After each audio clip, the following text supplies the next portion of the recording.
Hey, hey, hey, welcome to Podcast Rescue.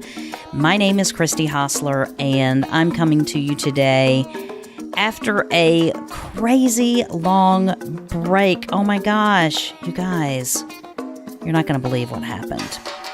So I launched the show right before Podcast Movement in August, the end of August, actually. I think it was like the 28th or something like that. It was whenever Podcast Movement was going on.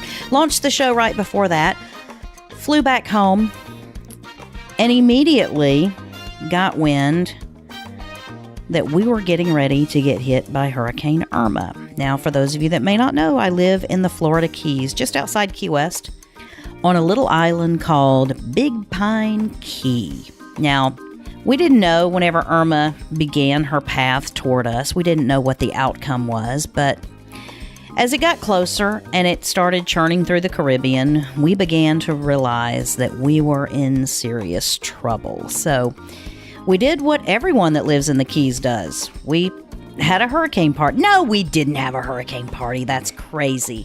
What we did is we started putting our hurricane shutters on our house, and we started tying down our boats, and we started trying to park our cars at places that were higher off the ground. Instead of being at 0 feet sea level, we were trying to find places that were 4 feet above sea level. So we ended up making preparations for evacuating from Hurricane Irma. As we did, we were assuming, because of the, trajectory of the projected path, that it was going to hit Miami and be devastating.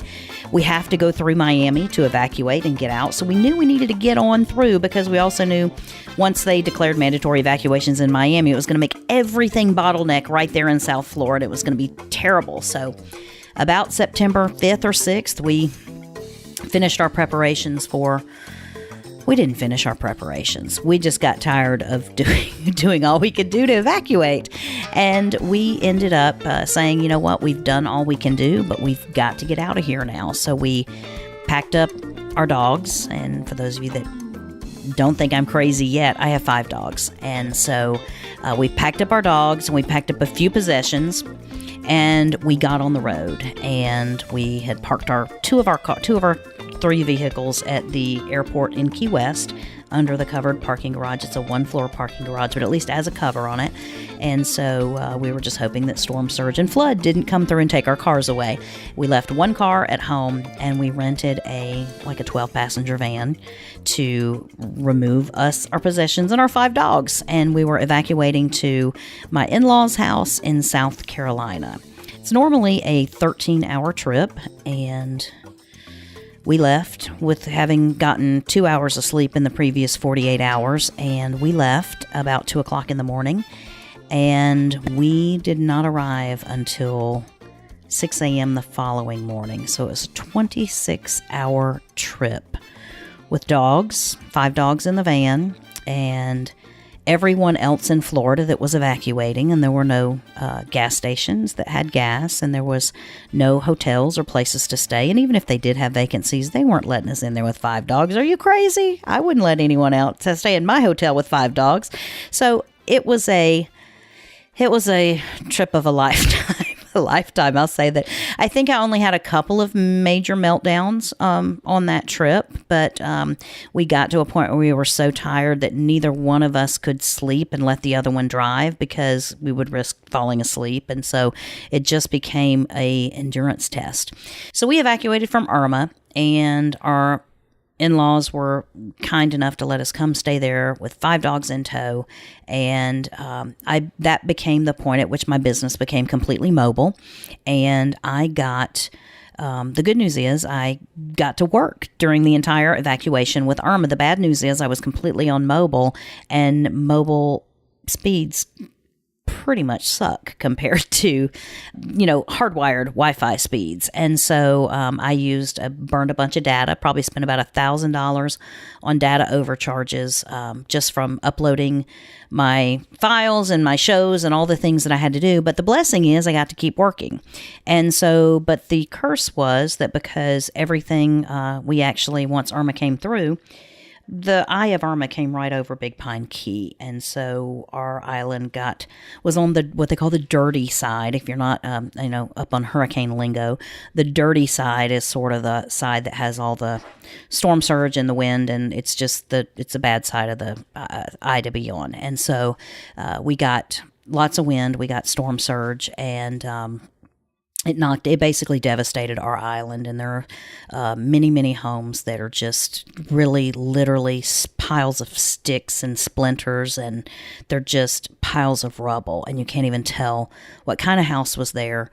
The loss of life was minimal because of mandatory evacuations mainly, but it's been a devastating thing. Now, we had to wait for days to find out whether we still had a house, and we do still have a house, and we are blessed and grateful. There are people that don't have anything, and they are now living on a tent in their yard, in a tent that is surrounded by the rubble of their homes because they don't have anywhere to go. There's not a ton of hotels down here, and the people that are homeless can't afford to pay vacation prices for hotels. So it's been a real it's just been a very life-changing experience to experience the hurricane. But we had significant damage to our house. It is able to be lived in, and so the problem was because all of our services were knocked out. Power was out, the water system was out, the sewer system was out, of course the internet system was out, and the cell phone towers were down.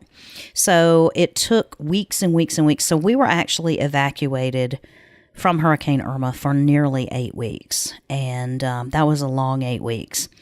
And you don't prepare to evacuate from a hurricane and think that the next time you're going to be coming back is 8 weeks later. But that was the case. So that's kind of what happened to my, situation where I had a big gap in my shows. I was just simply evacuated. I was at the in-laws' house, no great place to record, and then doing all I could just to stay up with my client work and keep my business going so that we could have the income because we knew we needed it, because you still have bills to pay and you still have your life goes on. no matter what Irma did, life goes on. And so that's kind of what my fall, I feel like I just completely missed fall, and we just kind of went boom right from the end of summer right into here we are, the holidays at Christmas and Thanksgiving and that sort of thing. So interesting events and lessons that I learned throughout this whole process, and I'll share some of those in future episodes because, man, the power of podcasting, it really does cross all. It really crosses every demographic. And when I think of even what we've seen and how people have come forward and the communities that have come forward to help us and the charity that has been shown and the people that have been giving and working nonstop in our community to help people that are less fortunate, and they've given, and there's been, truckloads of free furniture and truckloads of mattresses and truckloads of food supplies and water, and not just that, but the hand tools and the sanitizers and the gloves and, all of those things. We've been in the past, since we got home about 3 weeks ago, we've been in the process of trying to deal with the insurance companies and filing insurance claims and documenting the contents of our flooded garage so that we can, get all those recovered with the insurance. And it's just a tedious process. And to have other people come and link arms with you and say, I'm here to help. I'm just going to take your debris out of your yard. I'm just going to help clear you a path to here or there.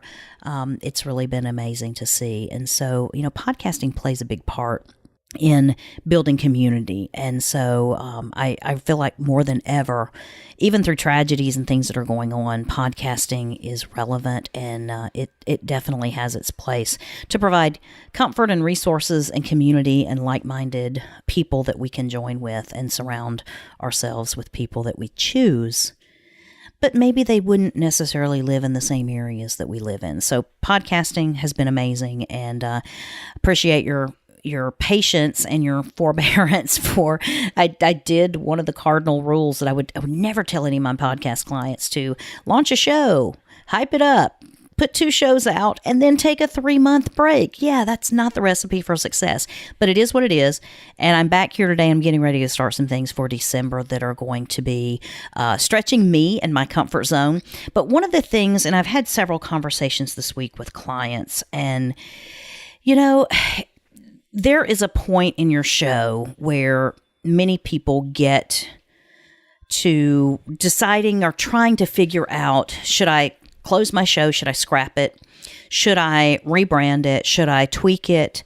And I've had several of these conversations just this past week. And I'll be honest with you, when we have these conversations, they're very, very cathartic, I think, for the podcaster that I'm having these conversations with, because in a lot of ways we can validate what they're doing right, and we can also make suggestions about things that they could do to potentially help move the needle. Now, the thing that most people get frustrated with right off the bat, and if you're a podcaster that has been going long enough to have seen your numbers plateau or even maybe slightly decline, which, let's just all face it, understand, Libsyn had a readjustment of their stats in part of August and part of September.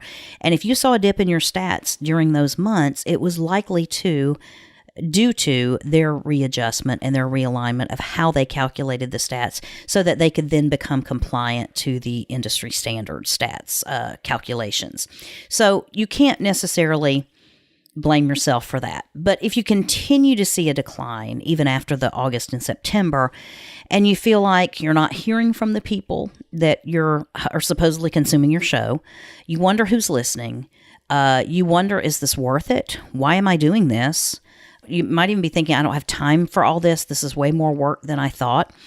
And one of the things that I always want you to look at before you make a decision is, what can you do to move the needle? Are there things that you could do right now that would move the needle? And I kind of consider this sort of the equivalent of taking one last stab at working out your marriage before you get a divorce.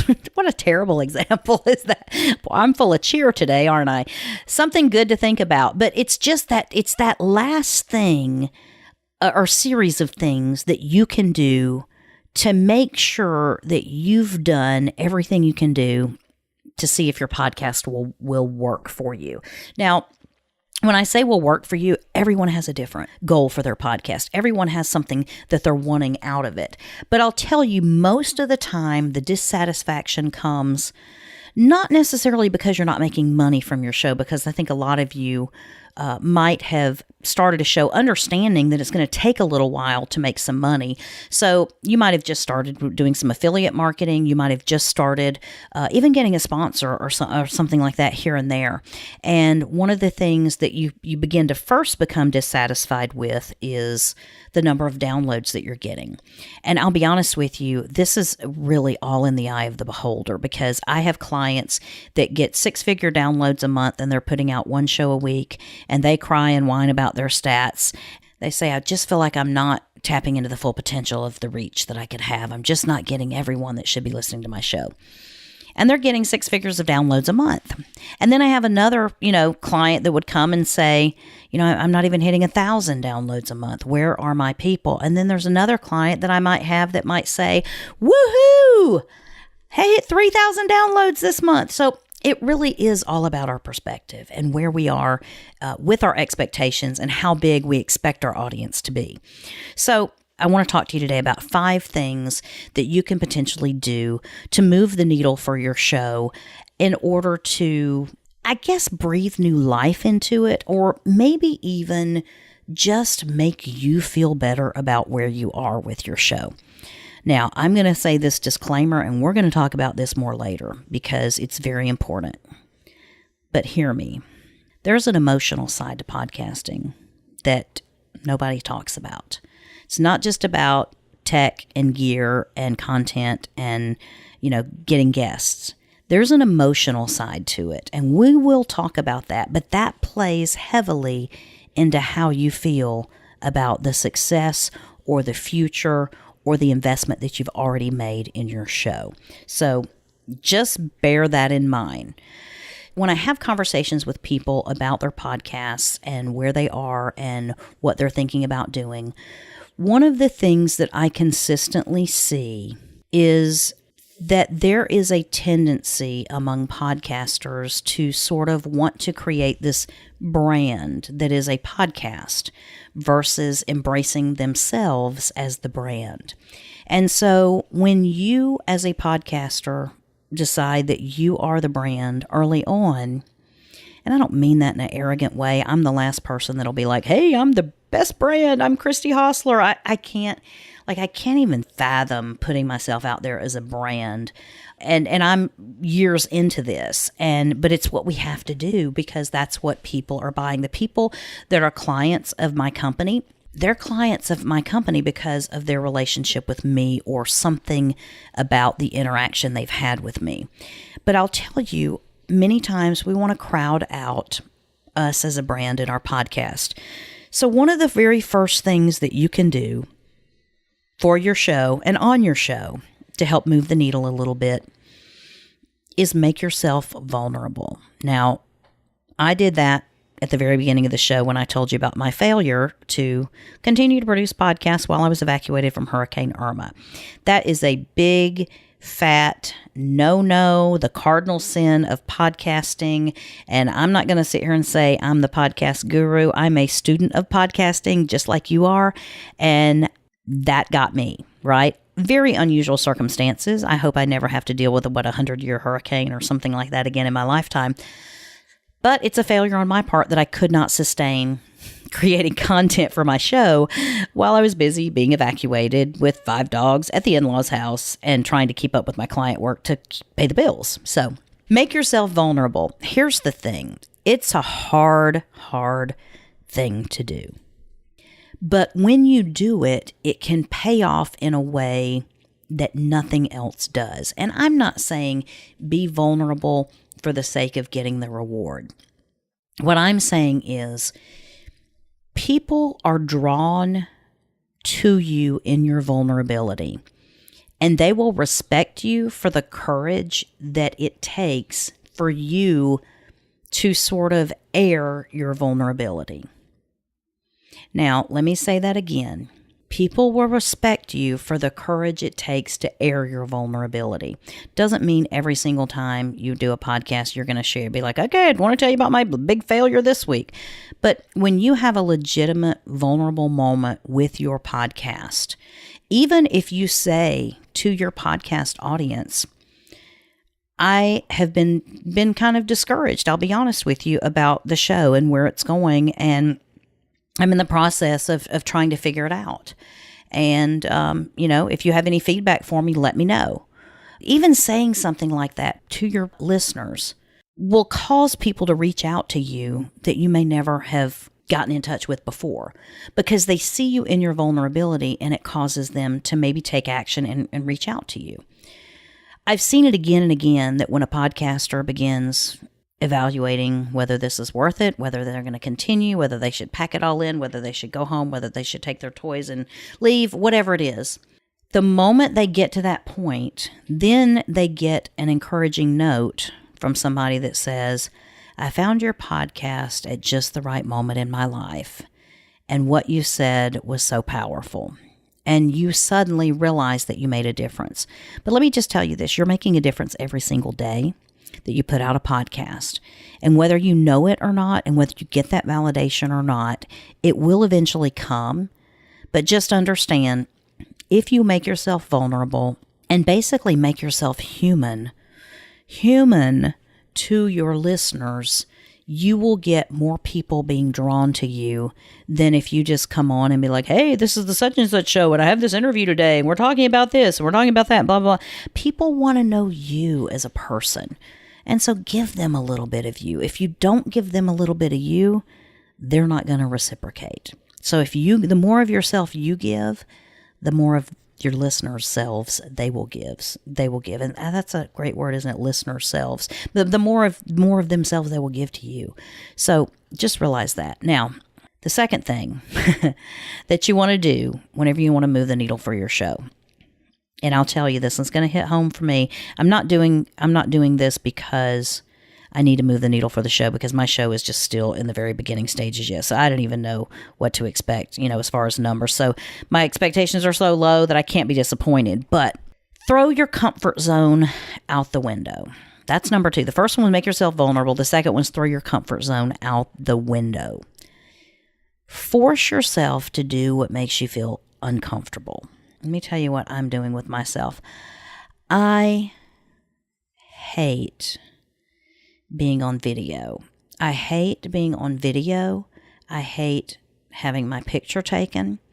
I don't like what I see when I see myself on video or I see myself on pictures. And I'm not going to try to have an Amy Porterfield moment, but it all has to do with the amount of weight. Excess weight I have at any given moment. And those of you that have known me across my life know that I'm always going to have 4 sizes of clothes in my closet. And in any given month, I could be up or down or whatever. So that has a lot to do with what my comfort zone is with video. So starting December 1st, I'm doing a 30-day Facebook Live challenge. Oh, I just said it. Oh my gosh. Wow. That's going to be so hard for me because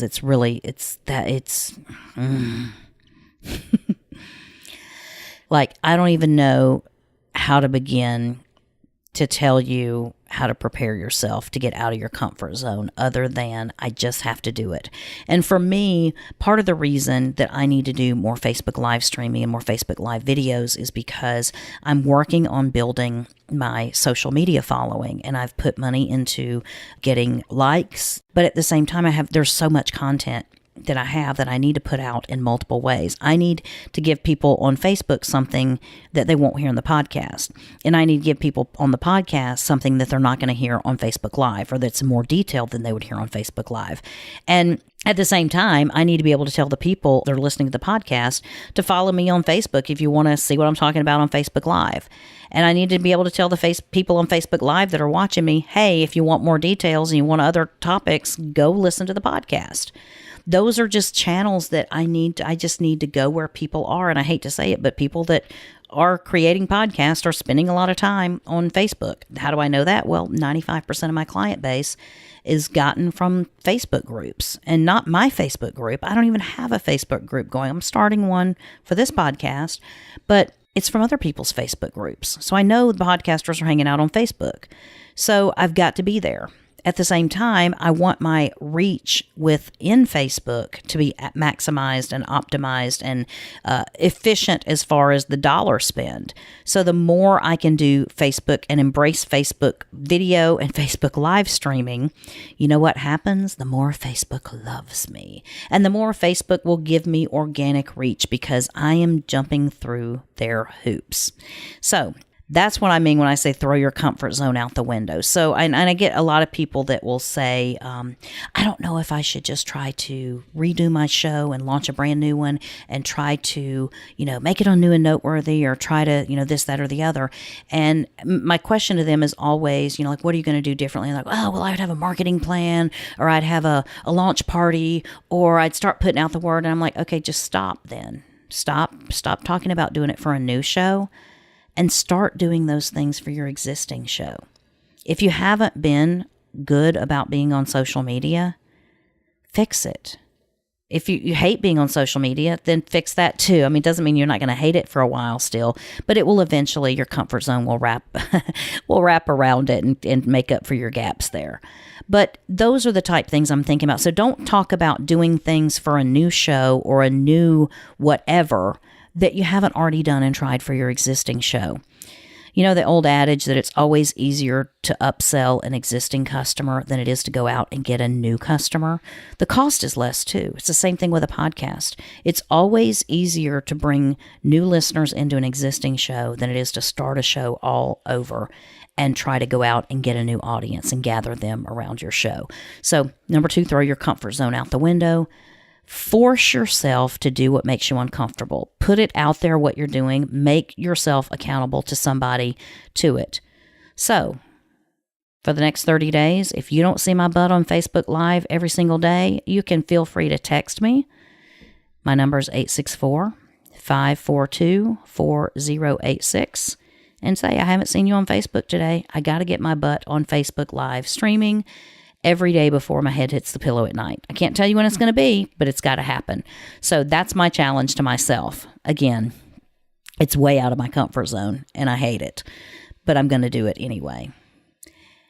Number 3, reevaluate your show as if you were a listener. Now, most podcasters are podcast listeners. Most of them are. And so what you want to do is look at your show as if you were a listener. Again, from the conversations I've had this week with people that were talking about their podcast, we're trying to figure out what they can do to move the needle. One of the things came up, or several things have come up. And so much of what we need to do to meet our listeners' needs is just common sense. If you think about every decision you make about your show, as in what's best for the listener, it will revolutionize what you're doing for your show. For example, I had the question come to me this week. My shows are kind of long. They tend to be over an hour. Should I break them up and put them out as part 1 and part 2, even if I put them out in the same week?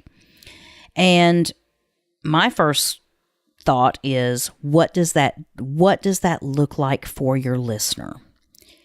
And what it actually does is it puts a barrier for the listener. It puts a barrier for them to have to, number 1, download another show.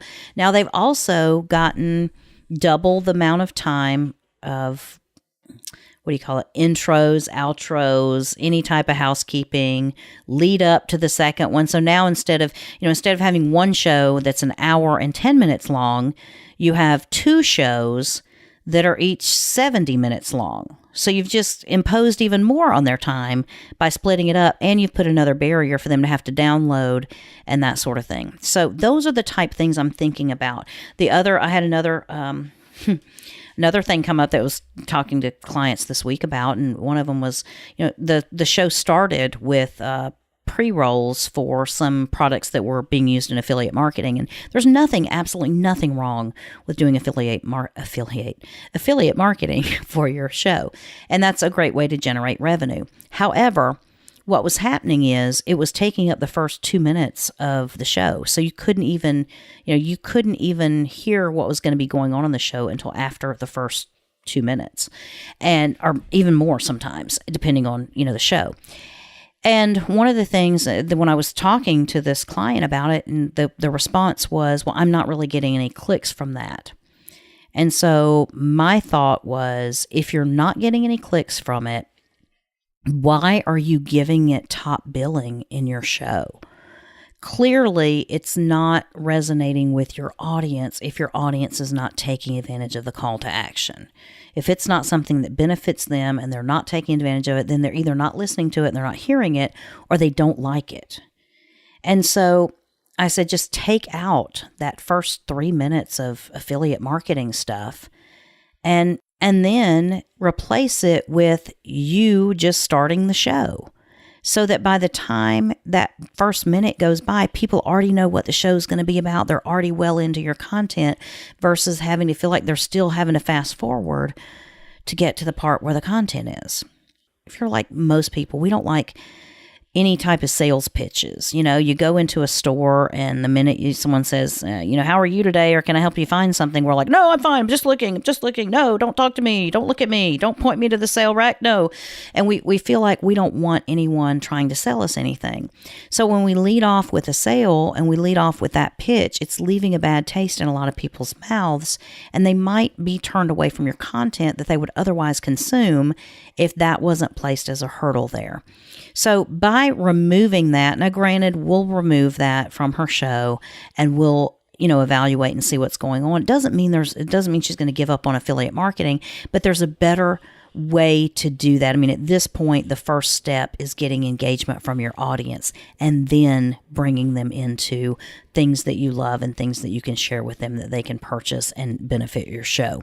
So it's just sort of, it's common sense, but I'll give you a statistic, and the statistic is, and this was one that was mentioned at Podcast Movement in a session that I was in, but that if a listener listens to your show for the first minute, then there's an 85% chance that listener will listen all the way through your show.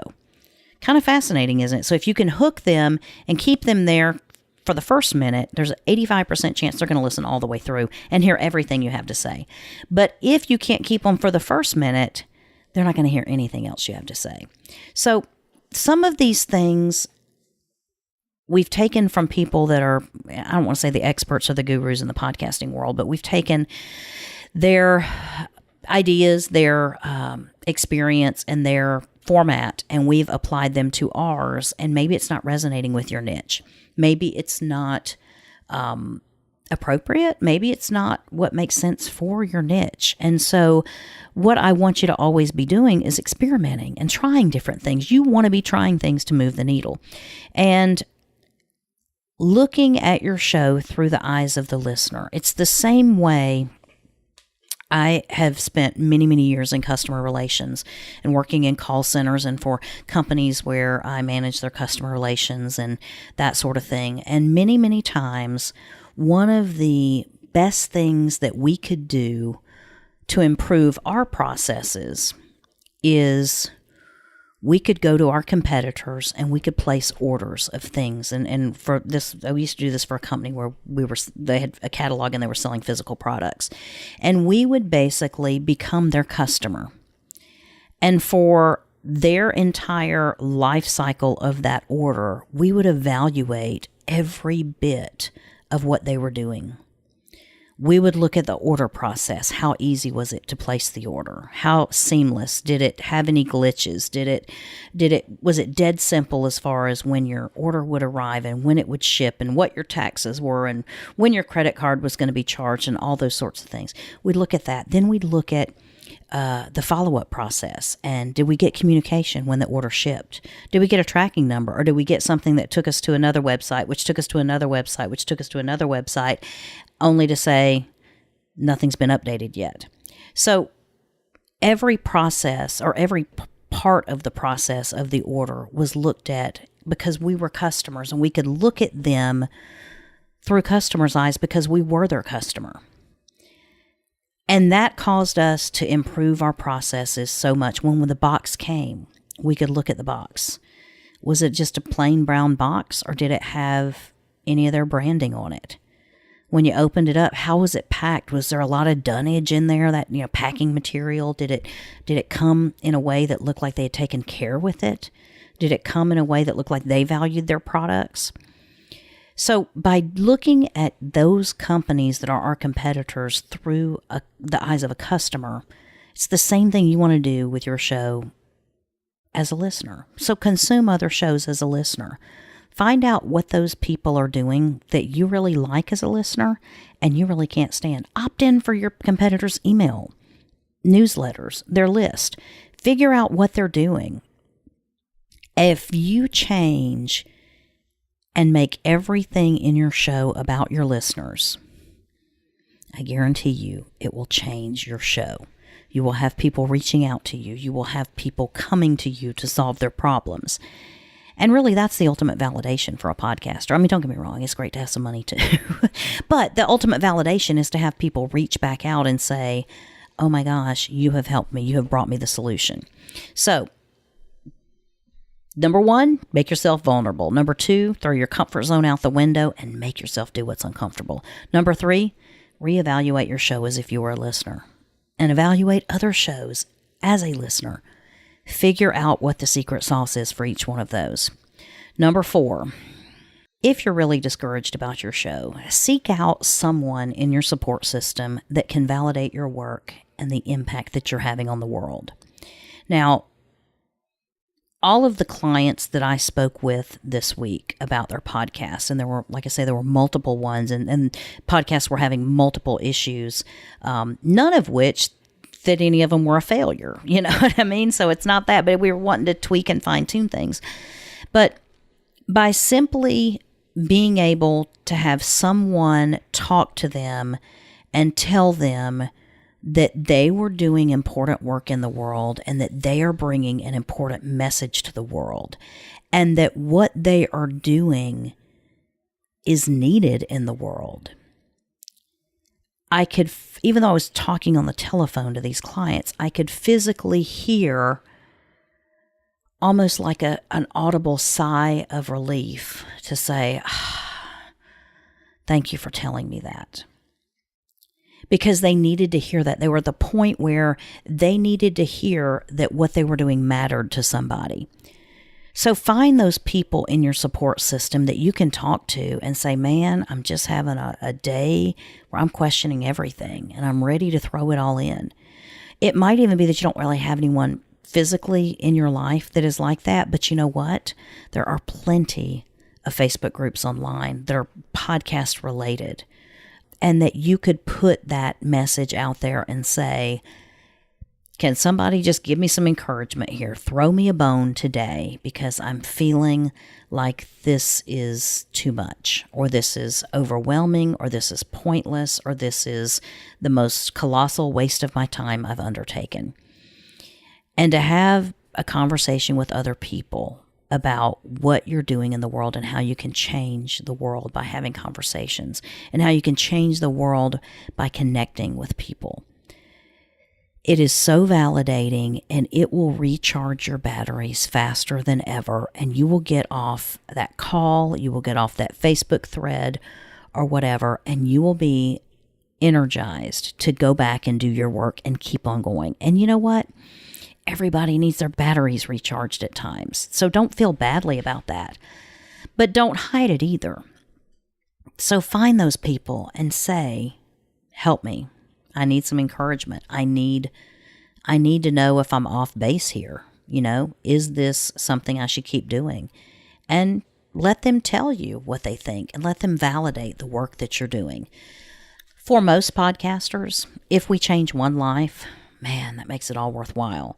But what's happening is you're actually changing lives to scale, so to speak. So instead of changing one life in your life, you're changing one life a week, or you're changing one life per episode. And you're doing it repetitively again and again and again. It's going to make a huge difference in the world in general, but you are the one doing that. You're the catalyst for that. So find the people that can remind you of that. Find those people that can validate your work. And number 5. We're on number 5 now. Never, ever give up. Just keep showing up. Now, some people would say, oh, that's stupid advice, Christy. There's a time every podcast needs to go away.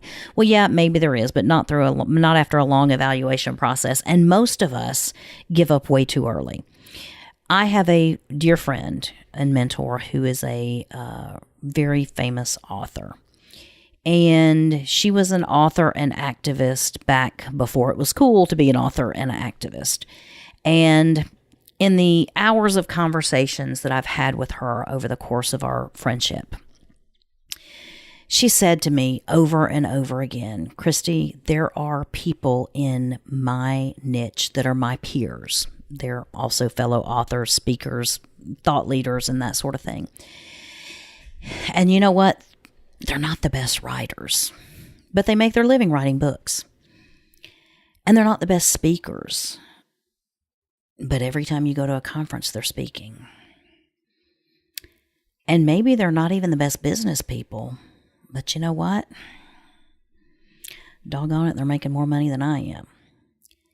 And the reason is not because they had more talent, not because they had more opportunity than anyone else, but the reason is those people, they just kept showing up.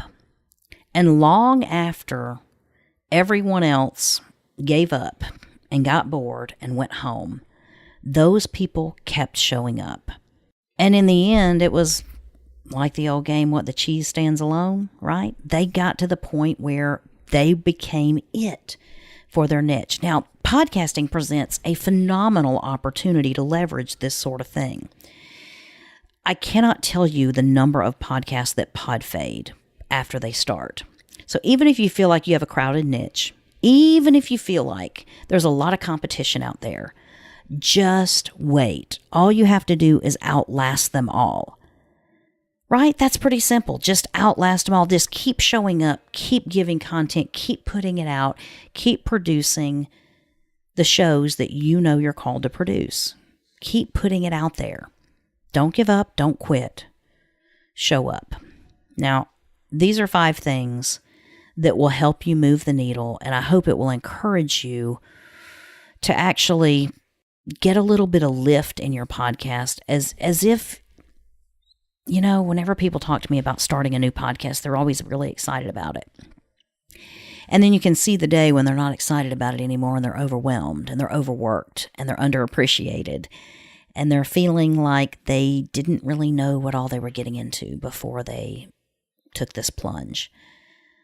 But at the same time, whenever they get to the point of giving up, many times they basically want to shut down one show to start another, or they want to relaunch or rebrand, because that is the exciting thing. And many times they have all these big plans of all the things that they will do on a new show that they're not doing for a current show. So my challenge to you is treat your show as if it was a brand new show. So is it time to get your you-know-what together with a marketing plan? Yeah, go ahead and do that for your existing show. Is it time to get your act together on social media and start showing up? Yeah, I'm going to go ahead and raise my hand right there too, because I am the worst at showing up on social media. Why? Because it's hard for me to toot my own horn. It's hard for me to point the camera at me and take a selfie. It's hard for me to put myself out there. And so that's one of those things that I'm having to do to expand my comfort zone. I hope it will expand to include that. I don't think I'll ever enjoy it, but at least I'm going to give it the old college try. But those are the things that you want to be doing. All of the things that you would do if you had a new show, do them now for your existing show. Does it move the needle? If it does, then keep doing more of it. If it doesn't, try something else. Exhaust all opportunities. I see so many shows. Oh my gosh, I see so many shows that had so much potential. But somebody got bored or distracted or too busy or overwhelmed or tired or ran out of money or whatever before they could make it pay off. And if they could have just stuck it out a little bit more, they could have had a really good income coming in from their podcast.